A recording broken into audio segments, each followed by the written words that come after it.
MyDoma Studio is your complete designer toolkit. You know this, right? MyDoma makes it easy to streamline your processes, track your projects, communicate with clients, and just get organized. It is created by designers for designers, specifically to address what you need as a design business owner. MyDoma is now together with Studio Designer, and they are the industry-leading solution.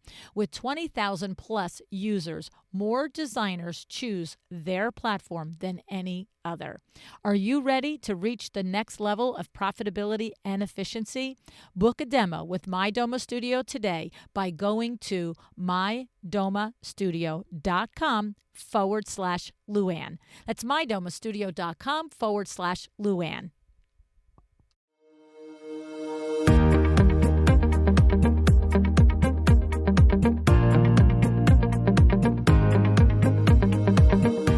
Welcome to A Well-Designed Business. My name is LuAnn Nigara, and I'm so glad you found this podcast. Together with my husband Vince and our partner Bill, we have grown our company WindowWorks from the ground up. So I know and I understand the challenges you face in running your interior design business.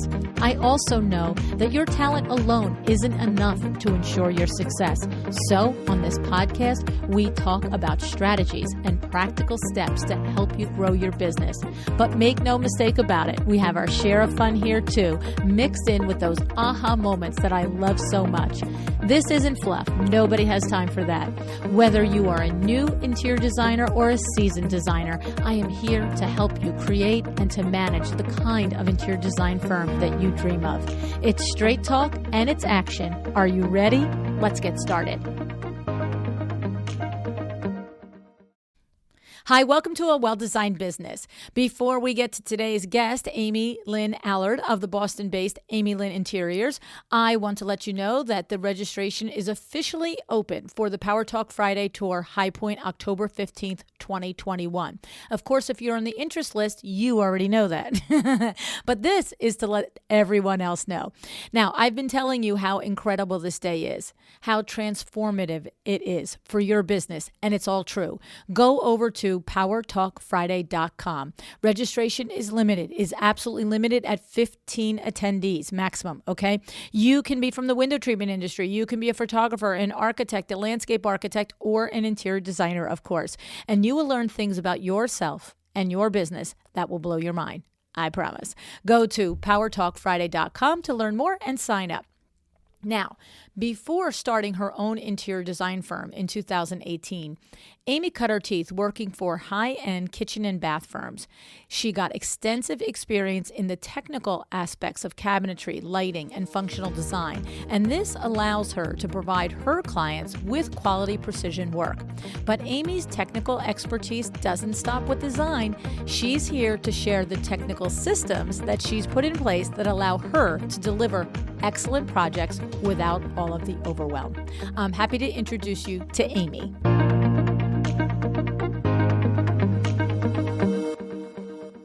Hi, Amy. Thanks so much for joining me on A Well-Designed Business today. Hi, I'm so excited to be here. First of all, I just have to remind everybody of the podcast that we did with Melissa. You're going to have to pronounce her last name for me. Hershko. That's it, Hershko. Like I just see all the Y's, the S's, and the Z's, and the K's, and I'm like, I can't, my brain can't scramble it.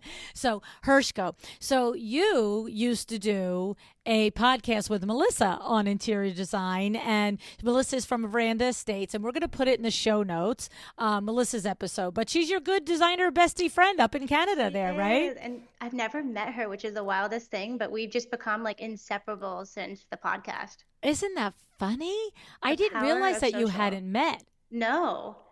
Whoa. So then wait, now maybe I don't remember or know the story of how you met in social to do the podcast together. So kind of, I'll make a long story very, very short because I know there's a lot to get into, but Johnny from Vintage Builders and Nick from NS Builders had messaged me and said, you know what, Amy, you need to start a podcast. And I'm thinking there just needs to be more feminine voices in the industry. And Johnny is obsessed with Melissa and her husband and the things that they build, and he recommended that I reach out to her, see if our chemistry works. And long story shorter, or longer I guess, would be we got on the phone and we spoke for 3 hours and it flew by and we're like, let's do it. Why not? That's awesome. That's awesome. Well, I'm not surprised because the little bit that I've already gotten to know you, think it's, you're terrific and easy to talk to. And of course, I had the same experience with Melissa, and then adding to it all your shared experiences in the industry and your work and everything. I'm sure it was like just fast friends. So that's pretty Yeah. fun. Pretty fun. But let me tell you what, lady, you got my attention. Okay.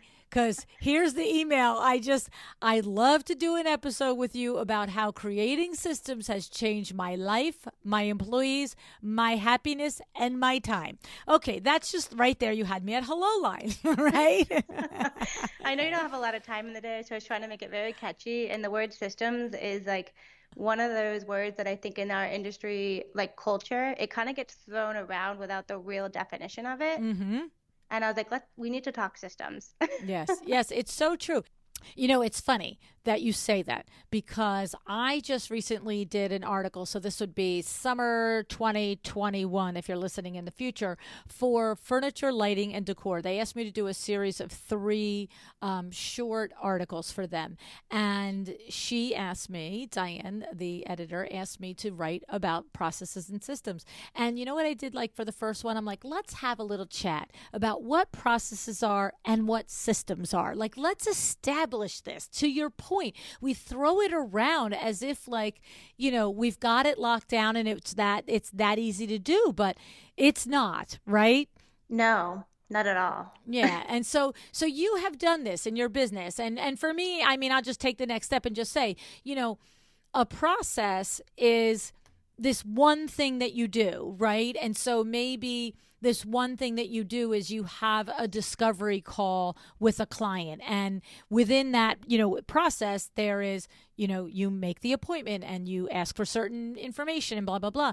But a system would be, for example, onboarding a new client. It has the process of the discovery call. It has the process of the follow-up. It has the process of the consultation appointment. So it's like all the little processes create a system. And then you have the system for onboarding a client, or the system for a reveal install has a million moving parts, right? And that's the little processes, even just scheduling a trade. Well, what's the process of scheduling a trade, right? It's multiple things, but it's part of the system of setting up the reveal install and executing it. So that's just so we're all on the same page, right?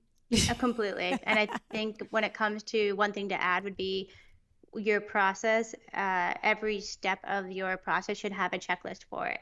Right. Oh, 100%. Because when I say if it's in your head, it's it's not a business. It It's a can't hobby, be. yeah. Yeah, you can't. Yeah. I mean, and you know what? It might not even be a hobby. In other words, you might be intentionally doing it every day. You're not like, oh, I could care less. But it's a you. Like, it's nothing that you can turn over and say, hey, I'm going to the Bahamas for 3 weeks. Do this stuff for me, right? It has to Right. be out of your brain into wherever you put it, whether it's like WindowWorks old school, it's in an actual binder, you know what I'm saying? Or the podcast, we've got it in Asana. It has to be out of the entrepreneur. It has to be out of the firm owner and documented somewhere. Otherwise, it's a you. But Yeah, but you absolutely. have all this done, and this is what I love. So walk us down. So you were in business since 2018, right, Amy?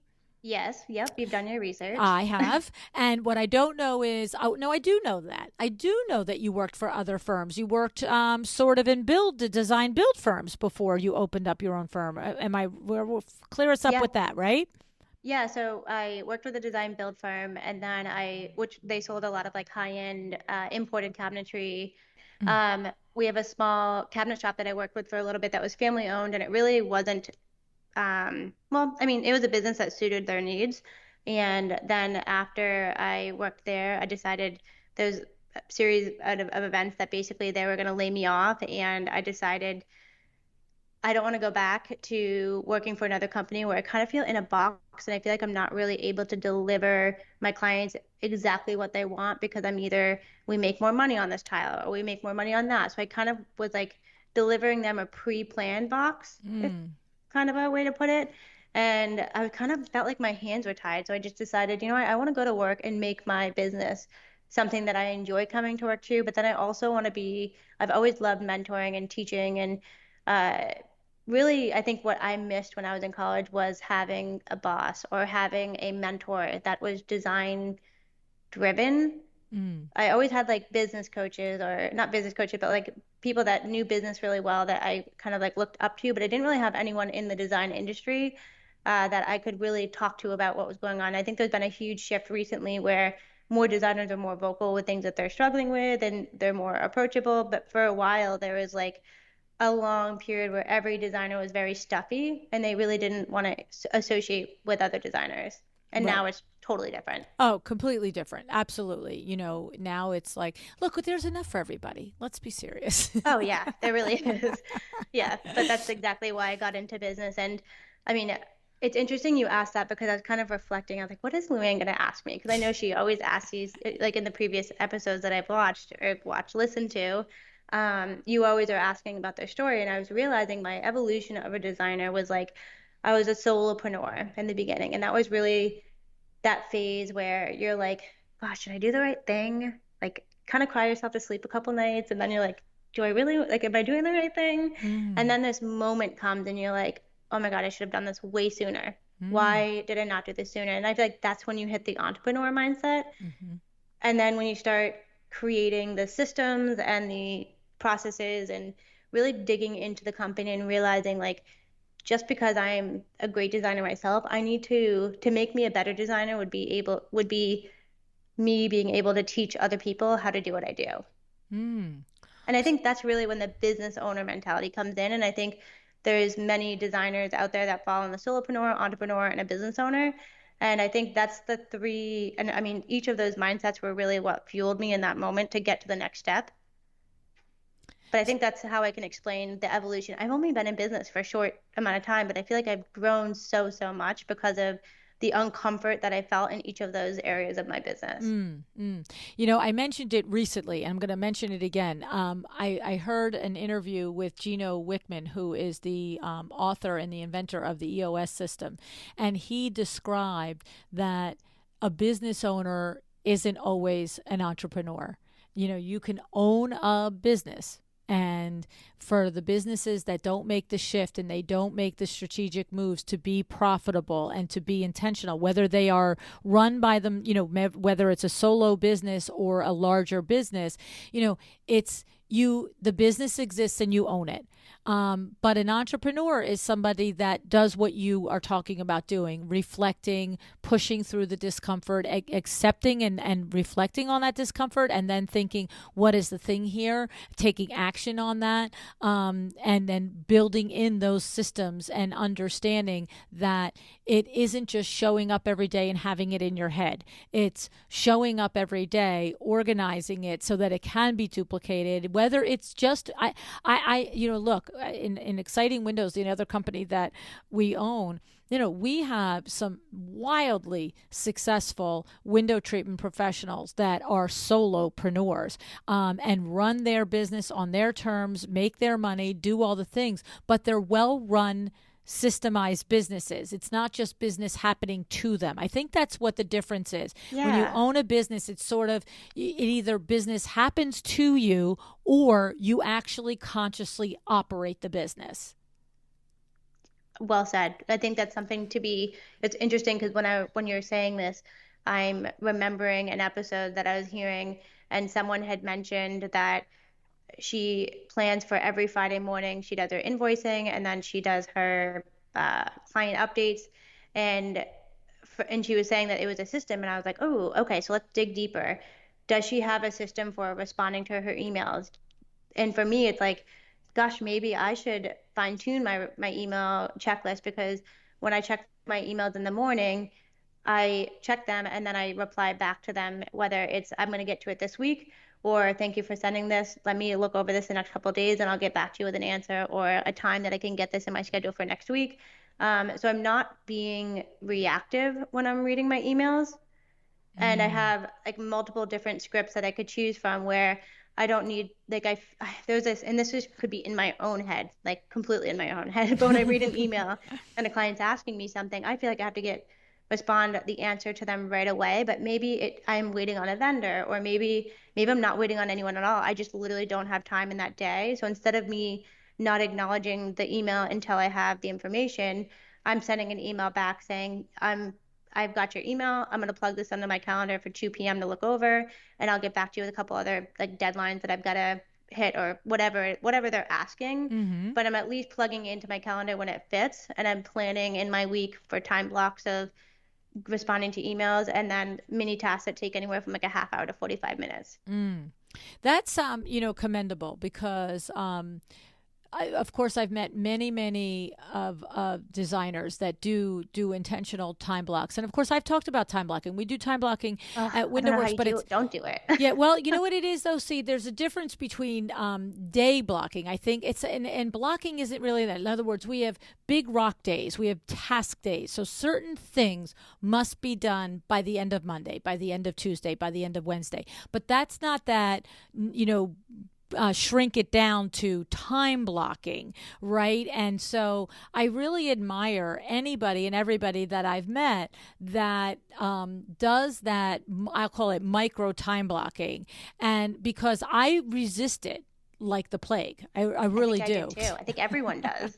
Oh, so it's not just me. Okay. No, it took me 7 months to grab onto it, and like it's so hard because you've got to, like, you are very much, I mean, I'm assuming, but you wear multiple hats. Like Mm-hmm. you've got to be the owner hat, you've got to be the manager hat, you've sometimes got to be the employee hat, or at least wear it so as you're being a good manager, you know how to manage them. And Mm-hmm. so it's so interesting because as a smaller company, I'm wearing the marketer hat, I'm wearing the sales hat, I'm wearing the designer hat, I'm wearing the CEO, like, big picture hat.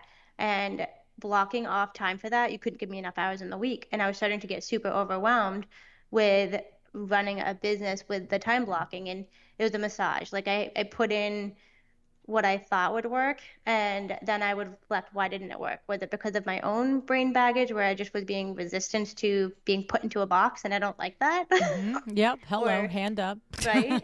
And or was it that this particular block isn't working? And what it taught me more than anything was my invoicing. I do best invoicing with very loud music and Oh, 2 hours, and that's it. And like I need it to be in the afternoon, anywhere between like 2 to 4 is like my sweet spot for that. isn't And that it's usually something? because trades are picking up from the job sites and I don't have to answer to anything. Oh, interesting. So they're all between 2 and 4 is when the guys are loading up their trucks and leaving the job sites, and their phone isn't ringing off the hook, or emails pinging with where does the tile go, or what are we supposed to do here, or Joe didn't show up with the tile. Or they're just calling just to call and complain to someone. Like it's just, and I think that's been my biggest shift is not picking up my phone call. And I have like auto text messages that say, "Hey, in a meeting, what's up?" They know I'm not in a meeting. They just know I'm training them to like make time with me. But it's allowed me to really take control of my schedule, and it's allowed my builders to, it's almost like forced some of the builders to do the same. Oh, interesting. So what do they do now? They're like, they leave the message, Amy, we know you're not in a meeting. Yeah. Pick up. They'll send me a message like, well, it's not really a rush, because it's like that's what they're used to. They're just being able to call Yes. and not look at the drawings that I've left behind, or not look through their emails. Like, because old Amy, I would have picked up the phone, dropped everything I was doing, and I would have gotten their information for them. But Right. that's just not how a business can run. No. And especially if you know you've done the prep on the beginning and they're just Right. not doing their due diligence, right? That's like when your husband's like, I don't know where my socks are. And you're like, they're right in the drawer. I don't know where the drawer is. Oh, there's the drawer. I don't know how to open it. And you're just like, dude, get your Yeah. socks. Yeah. I don't see the socks. Oh, that's the thing. Oh, awesome. Well, it's interesting too because I think a lot of the builders, and I've been kind of perfecting this process. I mean, it's an ever-going thing where each month we're basically we're typing up new checklists for different things that we're doing, and we're changing them, or improving them, or sometimes we're getting rid of them because we no longer want to do it, or we don't think that it's adding any value. But on one of the reflections, we were realizing these builders are not looking at our spec book. No matter, like, it's the first thing that gets thrown in the trash. The floor plans get pinned on the wall, Mm. and we can't find the spec book for the life of us. So we decided we're going to put the spec book in the plan. So right after every elevation, there's all of the like pictures of the flush installed appliance. So they know, okay, so she doesn't want the standard one, which is the easiest one to install. So we can't play that game and just do the easiest installation and call it a day because they didn't circle which one they wanted. We're literally taking the picture of that spec and putting it into the elevation so they can see it. So when it's up on the wall, everything is there, and it allows for the trades to kind of understand and be respectful of the next trade that comes in because they know, all right, so underneath this kitchen sink, we've got a garbage disposal, we've got a soap dispenser, we've got an instant hot, and everyone sees that's all on there. So the countertop fabricator knows it, the plumber knows it, and then the cabinet installer knows it too, because everything is on there. And that kind of this that's the end goal. But then to kind of break that down when we go plumbing shopping, the way that we handle after plumbing shopping, we'll call and we'll schedule an appointment with our vendor, go through the plumbing order together. So then we have everything accurate. We're on the same page. And I don't know if this is just the way that we control the process. And once we go shopping with the plumbing products, it takes our guy usually about a week and a half to get us the quote back. And we've been able to expedite it by just pretending to book an appointment with him and then calling him on the phone and being like, we're going to go over this order over the phone and get it out of the way so you don't have to do more work and schedule it in your calendar. So we've controlled that. And then we've been able to take those model numbers, download the specs. So on the checklist, it says like, go to the manufacturer's website and download the specs from the website, not Ferguson, not Build, the main website like roll.com, get the specs from there, save just the spec that we need for the type of installation that we're doing into the client folder. And then you're also going to save it into the chief layout file as well. Whoa. That's very thorough Tons process. Of steps. Yes. But we need a checklist for that stuff. Right. Did all of these things happen? And Right. Like a practical question, because this is where my disconnect of not doing actually what you guys do. When you were talking about, like, first of all, what a sin. You take the time as a designer to create a full design build book, and the guy's like, yeah, that's, I'm going to use that as a step stool today, right? So when you take the individual, like that drawing out that shows that all of those devices are happening under that sink, blah, blah, blah, and you put it in the what were you calling it? The blueprints, the drawing. Yeah. Is this like a tech thing that you're superimposing this actually onto the blueprint, or is it an extra page? Like, just because if somebody else is thinking like me, I don't get it, Yeah. So, okay, I'll paint the picture. So there's one page and you see the elevation of the wall. So, you get like, let's just say it's a kitchen. You see the elevation of the back of the kitchen, and then in that elevation, there's double ovens, there's a range, there's a hood, there's a pot filler, there's tile. Every selection that's on that, every material that is in that selection is going to be on the next page behind it. Okay.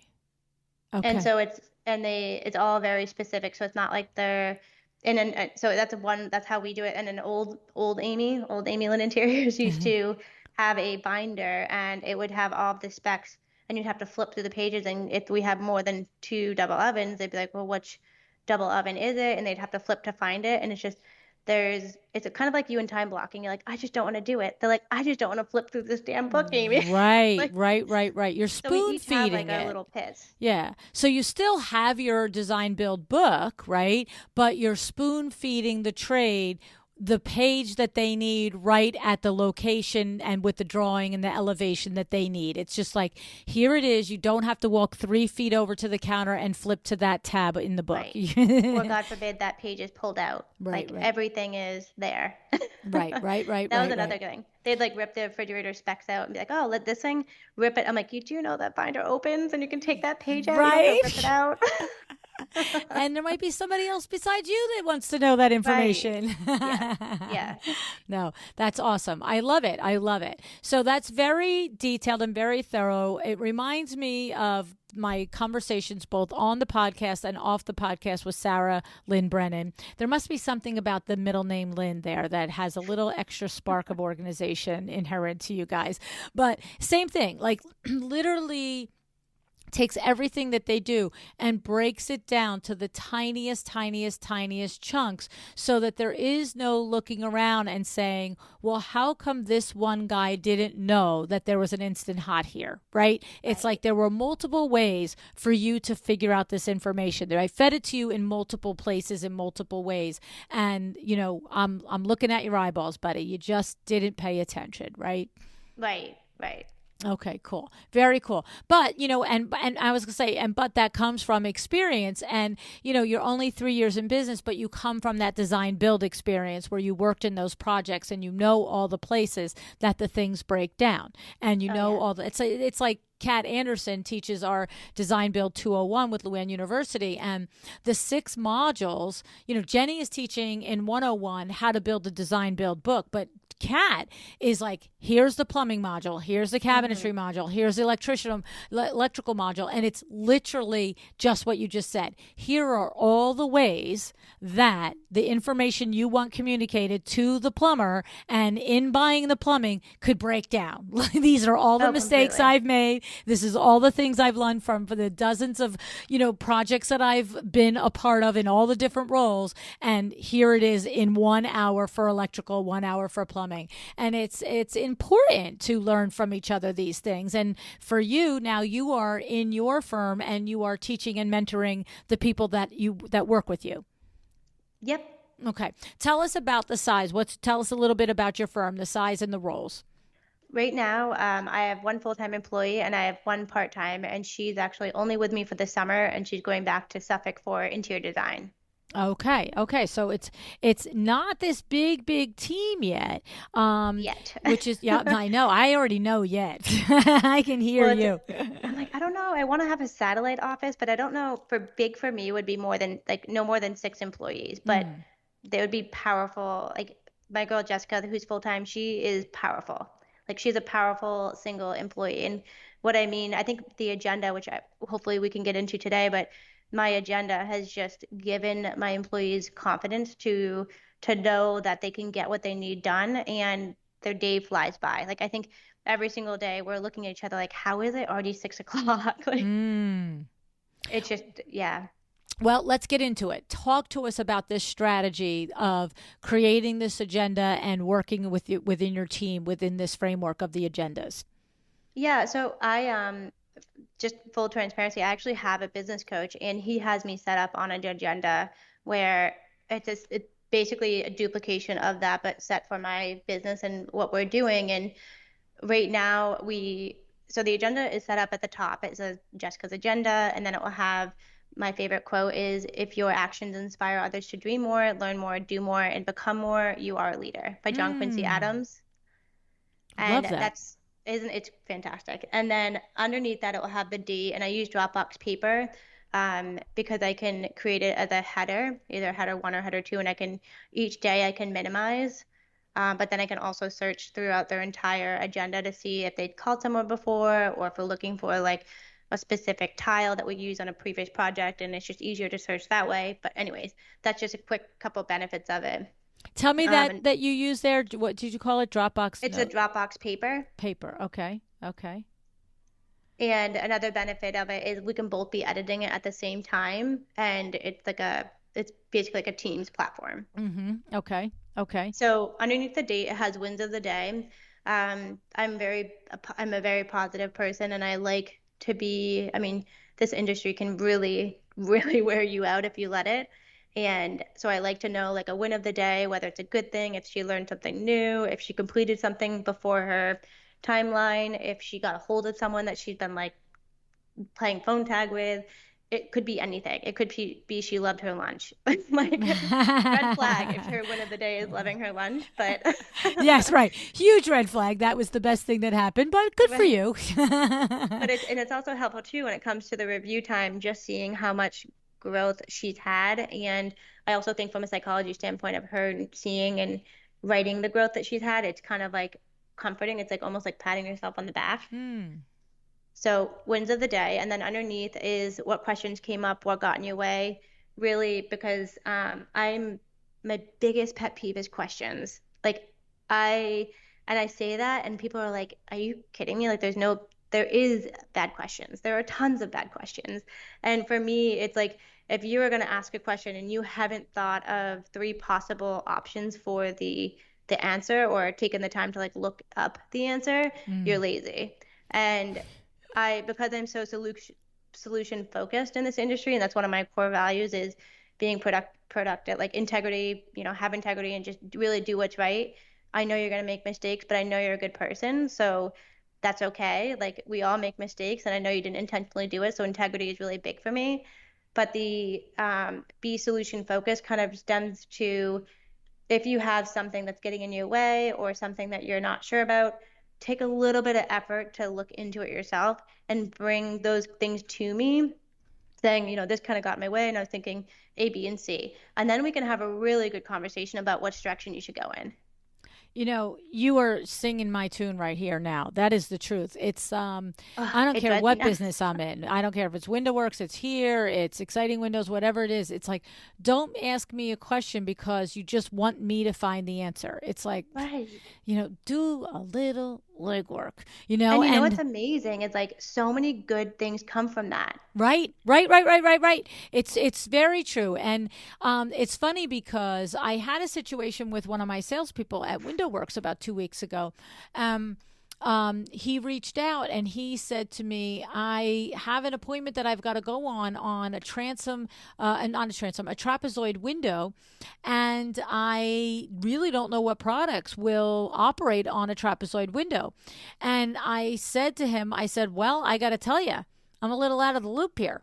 And he's like, "What do you mean?" And I said, "Well, last time I had personal interaction with a trapezoid window, I mean, I'm out of selling at WindowWorks full time about 2.5 years now. And beyond that, it could have been another couple of years since I saw a trapezoid. And I don't know what the technology has done since then." And he was like, "Oh," and I said, "You need to get on the phone with Hunter Douglas."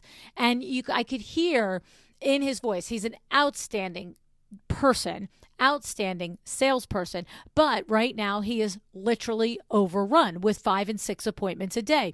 And I could hear it in his voice, like just that's going to take forever. And I just said to him, I said, this is give a man a fish or teach him the fish. I said, if I take my time to re educate myself on what's going on in the world of operation and trapezoid windows, I will now own this information. But you will not. You will get it secondhand from me. You will be in front of the client. Another question will come up, and you will not have the information at your disposal. I'm sorry. It's painful. I know you're stressed and you are pushed beyond your limits, but you got to do this one yourself. You have to Hmm. do the long walk through this, right? Because then you now you own it and learn that information. It's so true. Like Yeah. there's so much to be said about that, and I think I have to give credit to I worked for this company that did restoration, ARS, and the owner hated questions. And he's like, "You will never step foot into my office unless you have three possible answers, and then we can talk about it." And I was like, "Ooh, I like that." Mm, Because mm. usually I figure out the answer as I'm doing the research. And then if it comes up again, I remember because I invested so much time trying Right. to figure it out. Well, that's what it is because you find out a lot of information on the way to the answer you need for that in that specific situation. And but you get lots of background and lots of filler. Like I said, you're gonna be in front of the client and something else is gonna come up and you're gonna be like, "Huh, Lou didn't tell me about that." Hmm. Right? You don't own it yourself. And to me, this also is the way we handle all of us, you, me, all of everybody listening, the way we handle problems and questions with our clients. We don't ever go to our client and say, "Yeah, something went wrong in the kitchen. Not sure what to do about it. I'll get back to you." It's like, no. We go and we say, "We've got a problem, the countertop this, but here's the three solutions that I think we can consider in order to really resolve this, so let me walk Right. through them," right? So it's just training your employees to have that same come to me with some solutions. You don't have to know the answer, and you don't have to worry about giving the responsibility for making the call on something that is big, but you gotta do some legwork, right? Completely. And I think that's also something that I carry that to the job site as well. But even like today, I was ran into an issue with the contractor was like, the roughs aren't here. And I was like, okay. And he's like, I mean, does anyone here know anything about plumbing? And I'm like, okay, pump your brakes. Like, let's be solution focused here and let's figure out like let's call Splash. So that would be the first thing that I'd probably say we could do. I could look through my emails and see if there's any sort of a delivery date, and then we could call your warehouse and see if they have it in the warehouse. So there's three great options. And it's just like when your brain isn't trained to think that way, you're always in reactive mode and you just feel that like you're going to be miserable. That's really what it comes down to. Yeah. Well, you always feel like the ground is moving under your feet, right? Right, Yeah, right. yeah, yeah. So we're looking at So your back to agenda. yes. So let me So just recap it for a second. yeah. So your agenda every day, it starts with a quote, then it has the date on it, and then it has a space for wins of the day, and your employee is filling this in, and then it has a place for questions that came up and things that got in my way. So are you doing this agenda for you daily, and they do it for each of themselves daily, or is this a team agenda? Like, how does this work, Amy? Yeah, so right now, we are in the transition of I've been filling it out for them each day, and now we're in the transition of when they are reaching out. The only thing that they fill out daily is their emails that they have to reply to or they're waiting for a response for. They'll just carry that name into their next day, and they'll put like in the agenda portion of it, it says return emails, and it's always has A, B, and C kind of blank, and you fill it in. So as you're sending an email, that's our way of tracking that. So we've sent an email out for plumbing. We just need to follow up to get the invoice. And I want to do that in 3 days. So I'm not going to do that tomorrow. So I'll add it on the days, 3 days later from now. Oh, so let me understand something. So you're having a meeting with a particular employee, and you've got this document open in front of you, and you're Mm-hmm. filling in the answers that they're giving you. Filling in the no. Okay, okay. No, so then on after what came up and what got in your way, this is basically set up so they don't have to ask me questions throughout the day Okay. as they're chipping away at their agenda. So every morning at 9 a.m. between 9 and 9:30, we have a team huddle, and the team huddle is we go over their agenda from the previous day and go over what got in their way and go over I'll have like checked a lot of their work and go over some of the changes that need to be done, and then we go over their agenda for the day today, and I try to put out like any sort of questions or try to explain to them some of the things before they get started, and then once they get started, they know it's game time. And if they have questions, they put it into the what came up. Because if I'm on a phone call or if I'm in and out of meetings or if I have deadlines, they know that I'll look at that periodically throughout the day. And then around 11:30, I look at their calendar to see if their day is filled up with the stuff that I've given them, or maybe I put too much stuff on their calendar and they'll put, I don't have enough time today to get all this stuff done. So they basically take what's in their agenda and they put it into their calendar based on how long they think it's going to take them. Okay.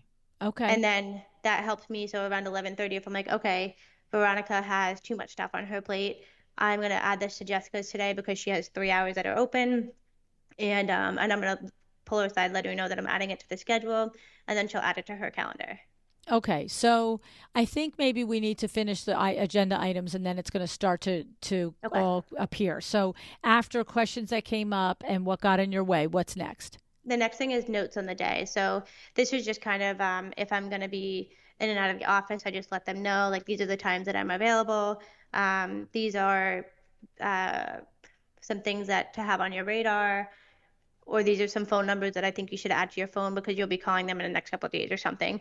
And Okay. then they'll put notes on the day where if they kind of want to, sometimes they're just wanting to talk about some of the things that they've done and kind of explain why they did things that they did.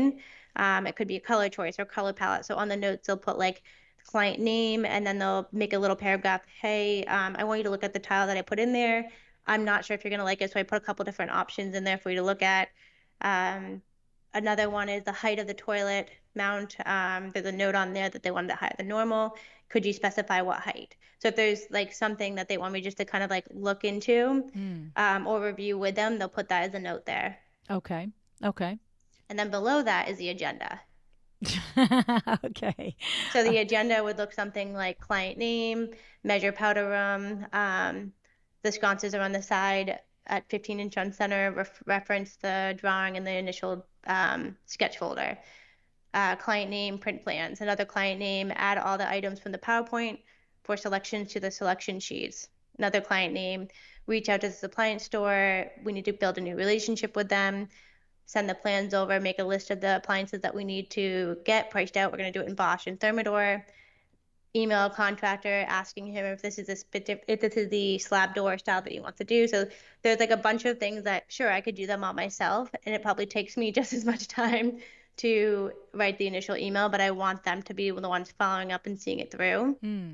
So I put in everything here, and then they basically read through it. And there's something to be said about because I don't know, I know their skill set, but I don't know how long it's going to take them to do each thing. And maybe it's just me because I'm rebellious, but if someone tells me like, oh, that should only take you an hour. And it's kind of like when a designer says to a contractor, like, oh, that's easy. You just like move that light switch up 10 inches, easy peasy. Like, Right. it like gets under your skin. And so when someone tells me I need to do something in a certain time frame, I almost want to take double the time. Maybe this is why I'm a business owner and I'm not an employee. But so I want them to take initiative and to really truly build their schedule, because there's something to be said about when you can do something in the time that you're saying that you're going to get it done in, it's like super rewarding. So that's why I've set it up that way. So what happens is now the actual agenda is all the things that have to be done to move a project along, whatever that means.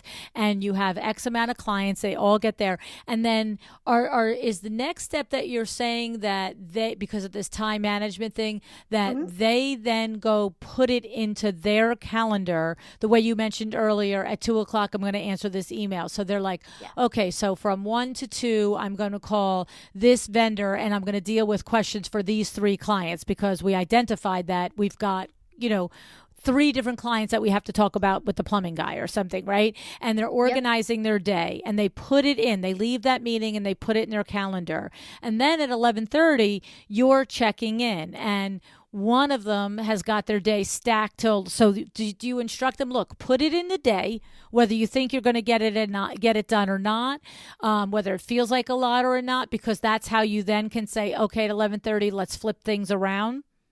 Yeah, and so during the agenda, I'll go over like what's a priority. Like these are some things that are a major priority. So get them on for today for sure. And if there's anything that you're not able to get on, put that up into what got in your way. And you would say time got in my way. I don't have time to do these. So then at 11:30, it's not even a conversation. I hop into their G Drive calendar or Google Calendar. I see the blocks that they have already filled out, and then I go to their agenda and I'm seeing, okay, great, they have everything on their calendar for the day. There's nothing that needs to be moved. She's got a full day. And then there could be a time where she digs into a file and like half of it's corrupted, or she gets into something and she just can't it's more complicated than she thought it was going to be. And that's fine. Like when you get into something and you're like, oh, this is what took a lot longer than I thought because of X, Y, and Z, then that's something that they just note on the top of the day. And then if I won't find out till the end of the day or whenever that happens, maybe if I'm not here, I won't find out until at night when I go to look at their agendas that we had to move something to the next day. Okay. And then the creation of the daily agenda. I mean, at once like you're how up, does that happen? what's that?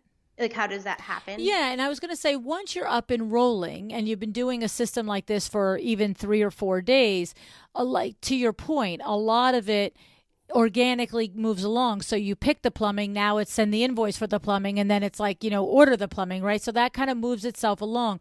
But in the first day, for a colleague listening, are you the one, Amy, that is sitting down like, the night before and going through your client list, or do you do that as a team as well? So every Monday morning, we come in and I have a 3 foot by 5 foot whiteboard that's actually behind me on the wall, but it will be in front of me eventually so we can stare at it every day because it's just beautiful. And we go through that every Monday morning and we erase everything that got done, because basically we go through every single client. We have like a little block within the whiteboard and we write down things that need to get done for this week.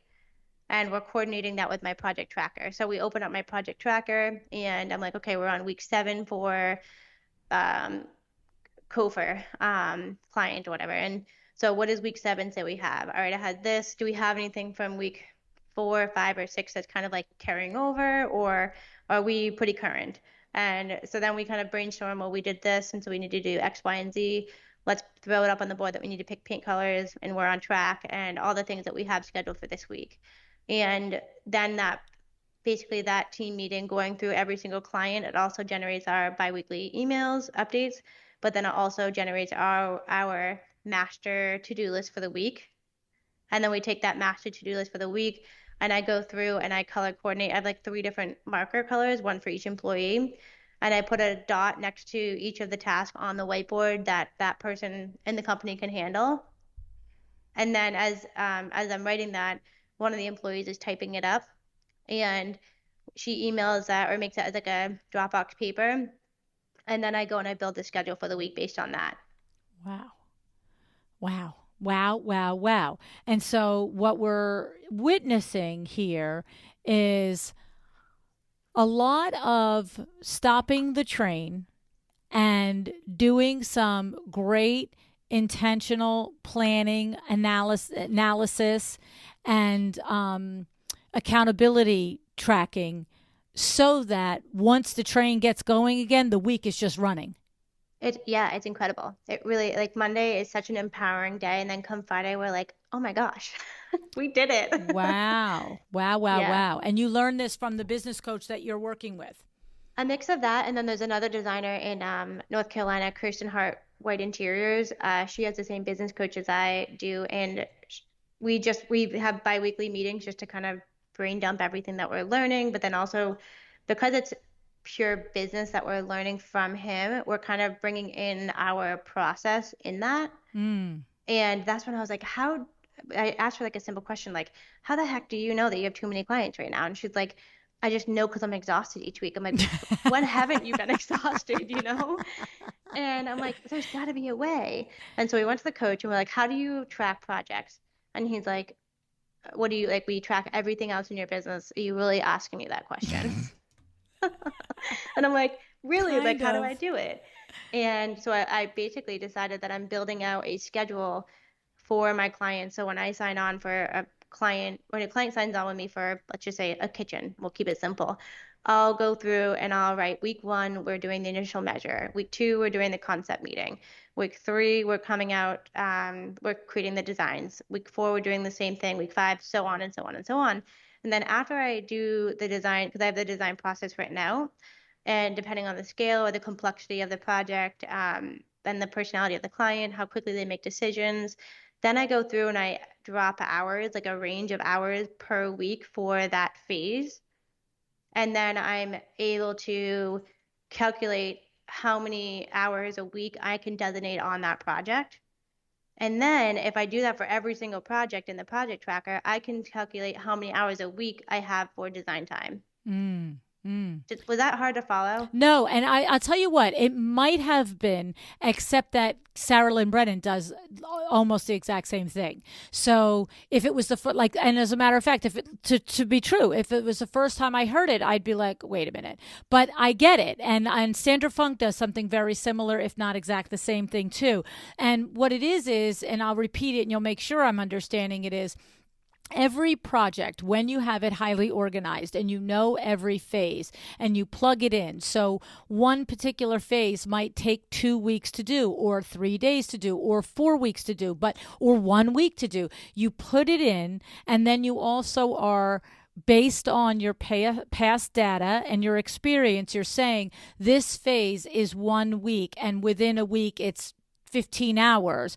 And then when you overlap all of your clients, you can say, okay, this client is in week 5, and this client's in week 2, and the Mm-hmm. week 5 client requires 30 hours, and the week 2 client requires, 30 hours. Oh, Houston, we have a problem because I don't have 60 available hours. So you know right away where your heavy weeks are and how you might have to make adjustments, and you can also look and see where your slow weeks are.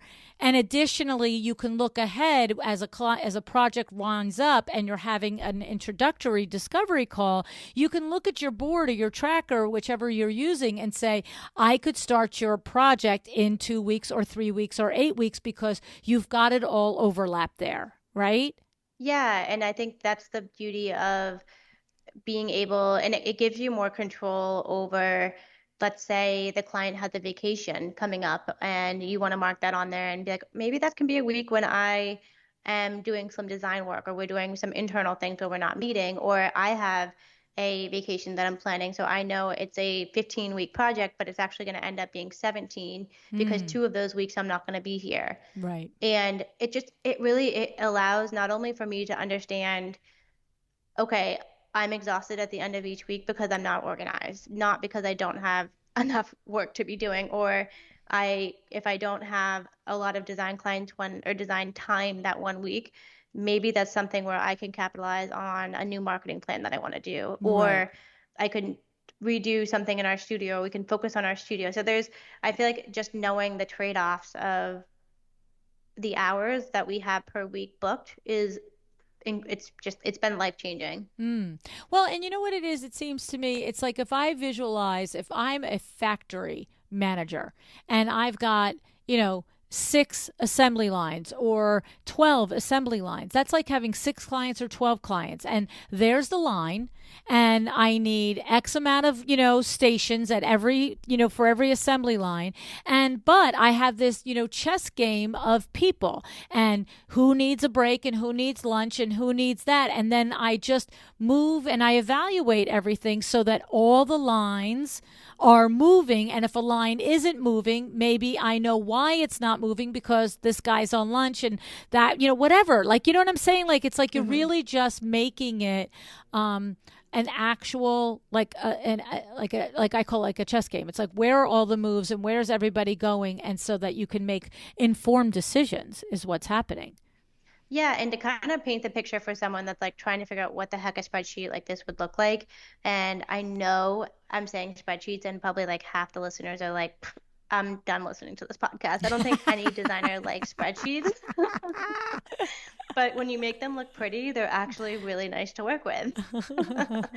So I have mine as like, because my branding is very clean, so I have like a light gray with black font, and I do light gray every other line just so I can easily follow each row.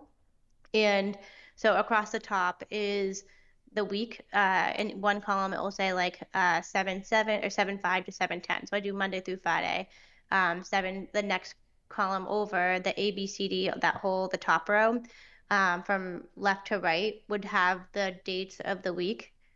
And then on the left side column where it's like the 1, 2, 3, 4, 5 down, has the client name. Mm. And then on the actual columns next to client name, it'll have the hours in each cell. And then as I add a note to that cell, it'll say what week it is. Wow, it's great. So then It's it adds up all the hours at the bottom of it. Wow, it's really, really good. I love it. So exciting. I know people are thinking, I need to see that. I mean, I'm happy to give it to you, and you can email it to every listener that emails you that wants to see it. Because I'll be honest with you, I like I think, I mean, this is when I first started in business. I listened to your podcast every single week, like, Hmm. and this was my outlet. And there were so many things that I heard that I wanted to implement, and I'd try to implement some of them, and then I wouldn't try to implement them all. There's probably going to be two people who implement it that actually like get it and do it. Like Hmm. out of the maybe, I don't know how many people would email you for, but I think that's something that when you don't have someone like telling you get this done, like you're only hurting your business. by not doing it. It's really hard to just be like, okay, we're going to do this. This is life changing. Right, right, right, right. Well, I'll tell you what, we make it very easy. We have luannigara.com/goodies. And anybody, if you've already signed up for luannigara.com/goodies, then this document will be in your goodies portal. And if you have not signed up yet, you sign up and it will be there. And so, in other words, this way it prevents you having to sign up every single time we have something, a free resource like this that we want to give away. We just keep loading them in there. So thank you for saying that you'll share that, Amy, because I agree with you. The greatest percentage of designers that do go and get it will not put it into action, but maybe in a week or a month or a year, right? Like there's a point where you just are more upset about the chasing your tail than you are about stopping the train to learn a new thing. It's just it's human nature. You've got to get there. You've got to get to that point where you're just fed up, and then you will take the action. And it's nice that the resource will be there for them when they do. So. Yeah, and I would recommend doing it in a G Suite or a G sheet. I always struggle with saying that, but I would recommend that because there is a nice way to basically right click or turn the, right click and add a note to it. Okay, good. Yeah, those little things that you need to know, like which tech works with it and stuff like that. Mm-hmm. Okay, and then the other thing that I know I'm going to get emails about is people are going to say, who's the name of her coach? Oh my gosh. I don't want to tell everyone because then it's not going to have time for me. No, I'm kidding. He is okay. Let me prep people because I want them to understand his personality because he's not for everyone. He's literally not for everyone. And I'm not purposely saying that, but I was on a hunt for a coach 2 years ago when I basically was like, people know something I don't. And I'm like, it bothered me. I'm like, how do they know business? And I'm like, I'm so good with design and I can do it in my sleep, but business, I'm like, oh, it made me I don't know. I was struggling with the idea of being a business owner, but I just want to do what I loved and I just want to do it however I wanted, basically. Yes. So I interviewed a couple business coaches. One was purely design business coach. Another one was a design business coach. And then another one was like a contractor coach. And then the coach that I hired is just a strict business coach. And they don't give a crap about how you feel. No, right. At all. And there's no, let's make it pretty. Sure, if you want to take time to make it look pretty, Amy, do it on your own time. But it's like a power hour when I talk to him. And it's like, okay, I don't really care what got in your way. You should be the one caring. Why didn't you get this done? Right. And it's just, there's something to be said about, for me, and knowing the type of person you are. And if someone was kind of coming at you as a drill sergeant, that may piss you off. Oops, I don't even know if I can say that, but that it may actually not be good for your business to have a coach that is so, this is a proven process, Amy, you need to be doing it this way. And believe me, I have my own brain baggage where it's you know what, I don't really want to be doing marketing or these predetermined things that I have in my head that I think are the right things to do. But I really just trust his process. And I would say the way that they coach is for any business in the world. And that's kind of comforting to me to know that I could take the things that I'm learning from him. And if I wanted to create another business that isn't design related, I still have all the tools and the systems and the mindset that I could duplicate into many different companies. So his name is Clay Stairs, and my personal coach is Sean. He has a couple coaches with him, and Clay Stairs is ClayStaires. Okay. And they're out of Tulsa, Oklahoma. Okay. All right. I you know what happens is when we have someone like yourself mention a couple of times the impact a coach has, I do get the email saying what was the name of the coach. So, and I have to say, it seems to go around the Facebook groups every once in a while. Someone will say, you can't possibly coach interior designers if you're not an interior designer, like blah, blah, blah. False. And I'm Very like, false. okay, seriously, sweetie, business is business, right? And of course, what I love what you have done, Amy, is that you have gone out and gotten yourself this straight up hardcore drill sergeant business coach, which I think, to your point, is not everybody's cup of tea. Okay. No. Absolutely. Right.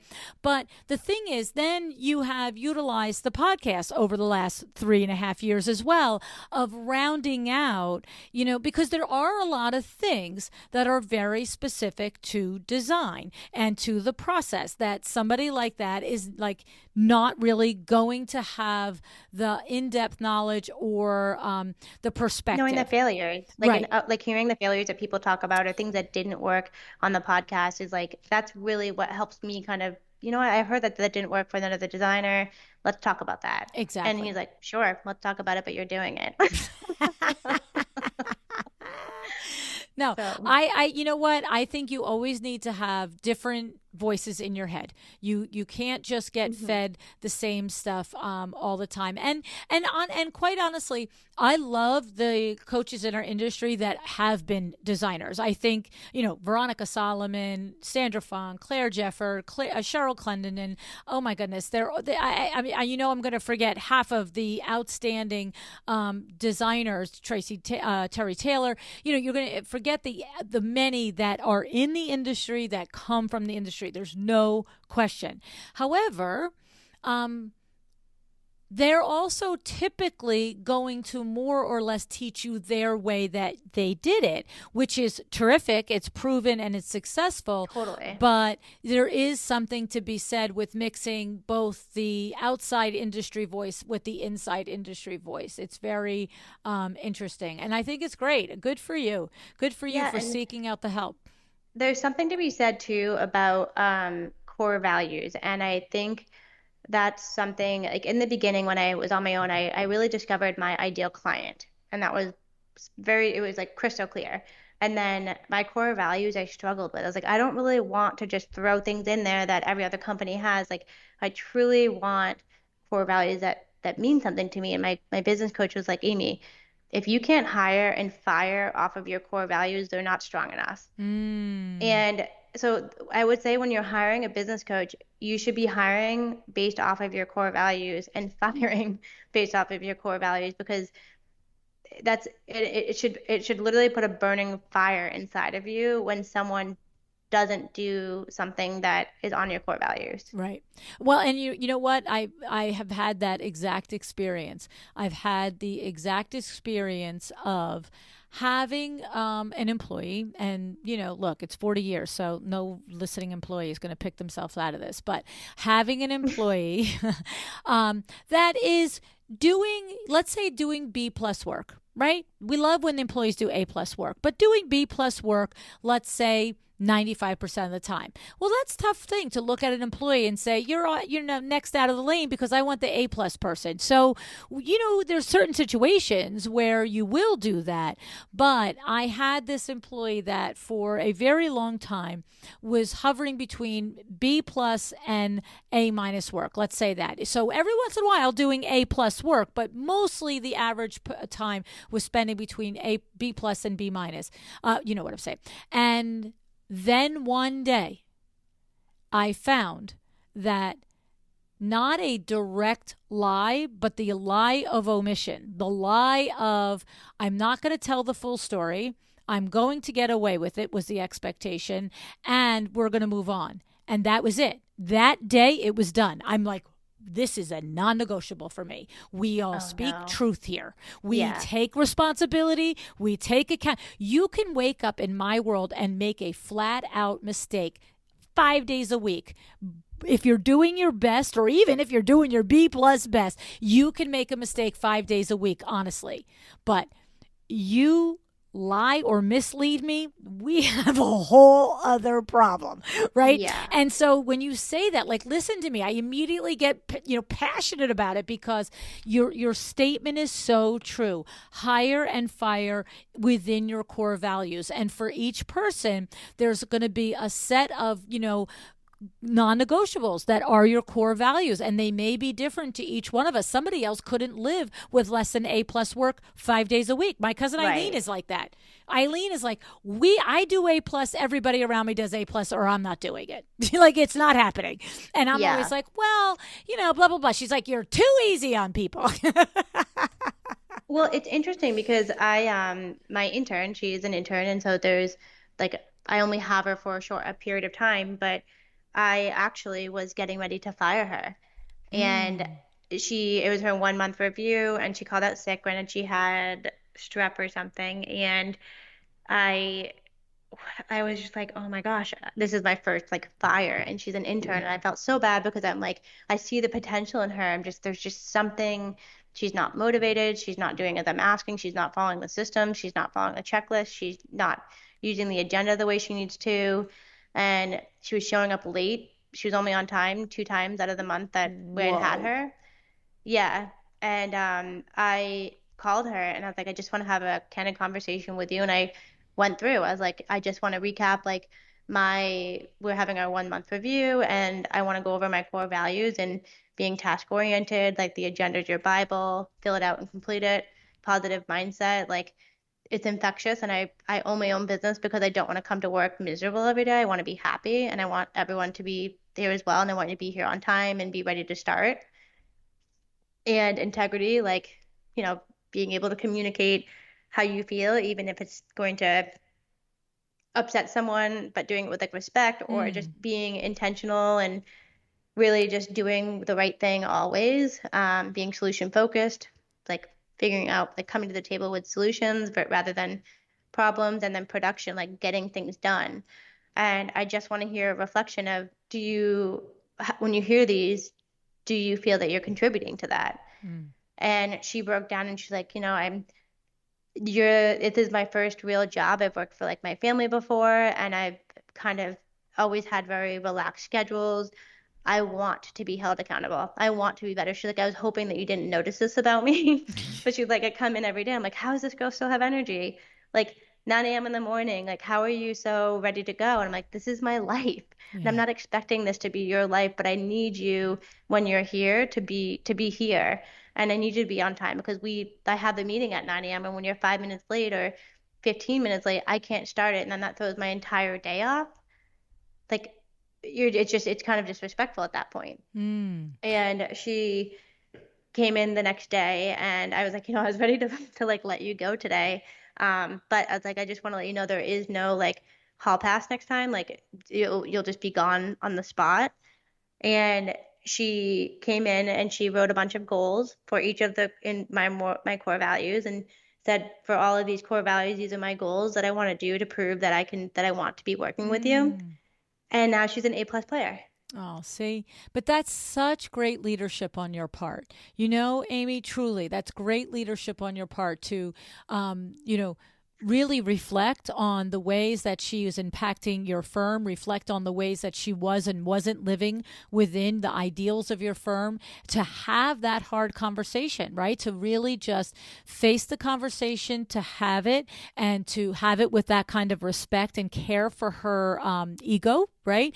And then Totally. to allow her the chance to redeem herself, but to tell her, you're on notice. Like, it's next time. I Hmm. love that line. No hall pass next time. So Yeah. this isn't, I'm not your mama and I'm not going to do this 16 times. I did it the one, but after that we grow up and we handle it. And, it's, you'll probably be the boss that she remembers her entire life. You'll probably be the person that she Gosh. one time says, I know it, that says, Yeah. I really learned about how to be a meaningful member of a team from my first boss, Amy. You know what I mean? And, who knows? Maybe she'll be somebody that's important to you for many years, but either way, I'm sure you're going to be important to her for many years. So good on you.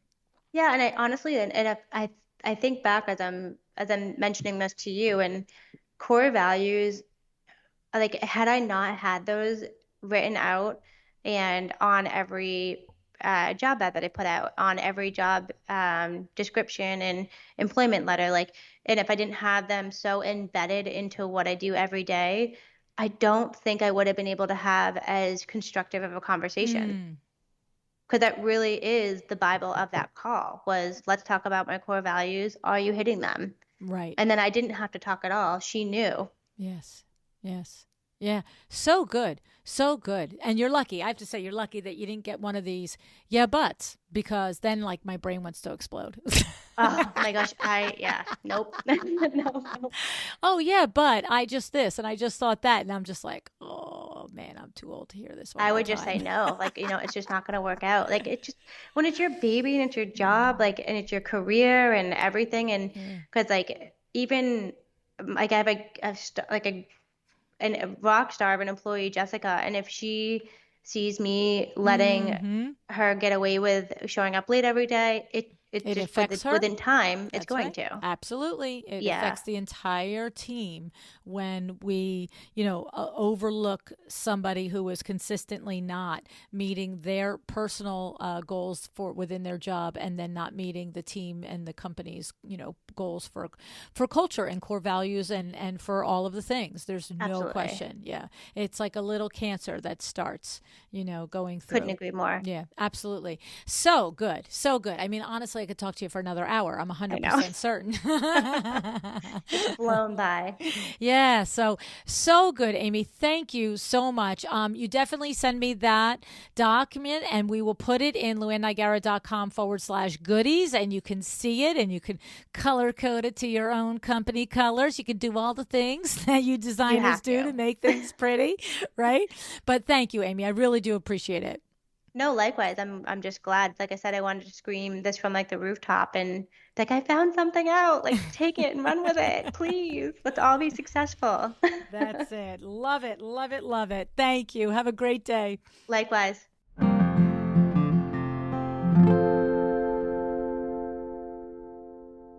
Crazy, right? Amy had my head spinning from all of the meticulous checks and balances.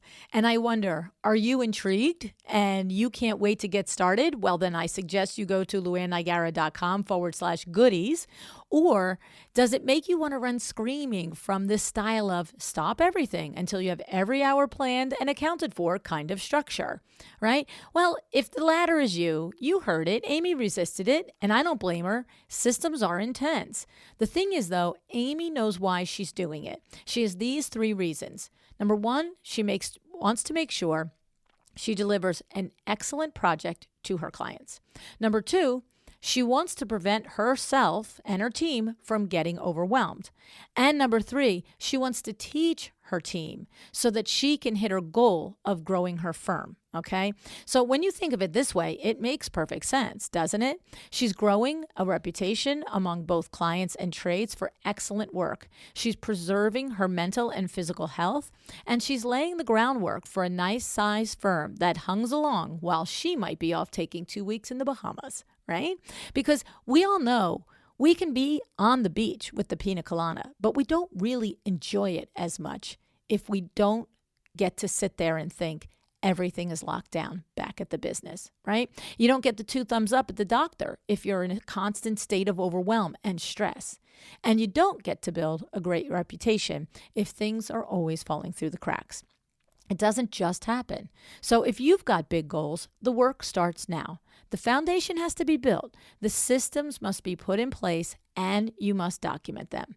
Now, if you need some systems put in place for your invoicing, package creation, time tracking, and a handy dandy auto trigger that reminds you when a welcome package has been paid, then go check out My Doma Studio. All right. You'll get 20% off your first 3 months by going to mydomastudio.com/a well-designed business. Now, what's the missing link between systems and success? What else do we need besides systems?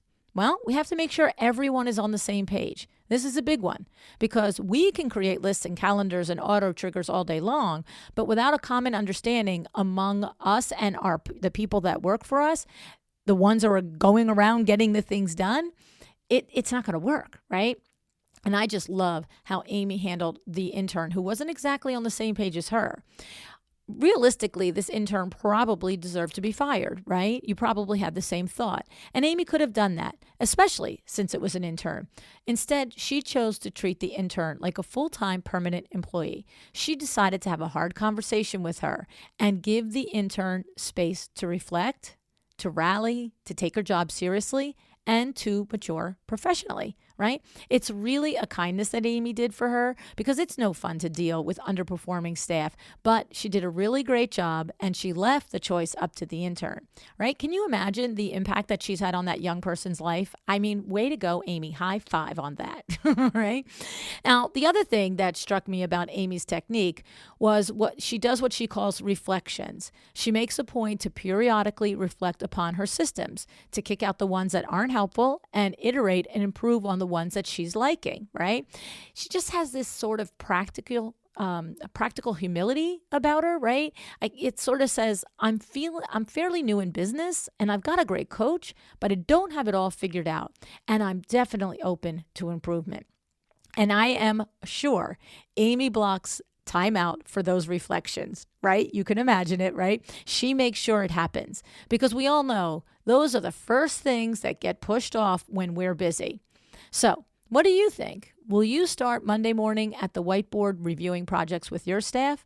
Or maybe you'll create a different system that works for you and your particular firm.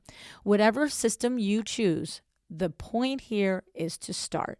Okay? Because you can only make improvements if you actually start one foot in front of the other. Okay? My advice is to block some time to focus on improving or establishing your systems. And if you get stuck, ask for help, right? Ask for help.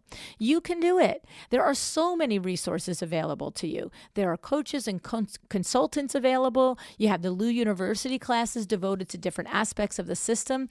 You have an amazing exchange of ideas and advice in the LuAnn Nigara and Friends Facebook group and the other Facebook groups of our colleagues out there, okay? I'm going to tell you right now, if you listen to the show long enough, you know I wasn't born a systems girl.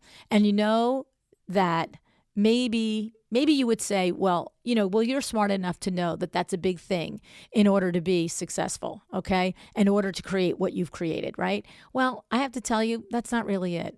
It was repeating mistakes that I finally understood I didn't have to repeat if I had adopted a specific repeatable system, okay? The Vin Man pushed me along, kicking and screaming, right? That's how I went, but it finally sunk in. I finally got it. And I know it's the game changer in growing a profitable business. So I'm doing for you what he did for me. I am putting it in your face every single week, okay? You must face this. And if you want to be successful, and if you want to either grow or scale, or just be on the beach in the Bahamas with a pina colada. If you have the systems in place, your mind can be at ease, all right? Now, we're all always a work in progress, for sure, right? I, for one, am grateful for the hard lessons because now I do the hard work of creating systems because I've learned it's worth it. I hope that you'll take the advice from Amy, myself, and others so that you can sidestep the mistakes that we've made. That's really what this is all about. I'm telling you from experience. Like it's, you could do it one way or the other with systems or without. And I'm just here to tell you, it's a lot harder without, all right? So my great thanks to Amy for joining us. And also a shout out to IDS and Revelwoods and My Doma Studio for sponsoring this show, as well as the upcoming Power Talk Friday tour in High Point, October 15th. Please see the show notes for information on all of our sponsors. All right. Thank you for showing up today. Oh, wait. And a shout out to Jane Morgan. Thanks, Jane, for the iTunes review. I very much appreciate it. And I want to say I'm coming to Chicago this fall with Monogram. So keep an eye out, and I hope that you and I are going to get some time to talk and chat when I'm in Chicago, Jane. Alrighty, guys, thank you so much for joining me today. I truly appreciate it. Have a great day. Decide to be excellent. Thank you so much for joining me again today. This podcast is a production of WindowWorks, your resource for custom window treatments and awnings. To learn how we can help you on your next interior design project, go to www.windowworks-nj.com. And if you're interested in working with me on your business, either through masterminds or one-on-one coaching, or you want to know how to get my book, The Making of a Well-Designed Business, or you just want to know what's going on in the podcast land and where I'm going to be, all of that is found at LuAnnNigara.com. Thank you so much. Have an excellent day.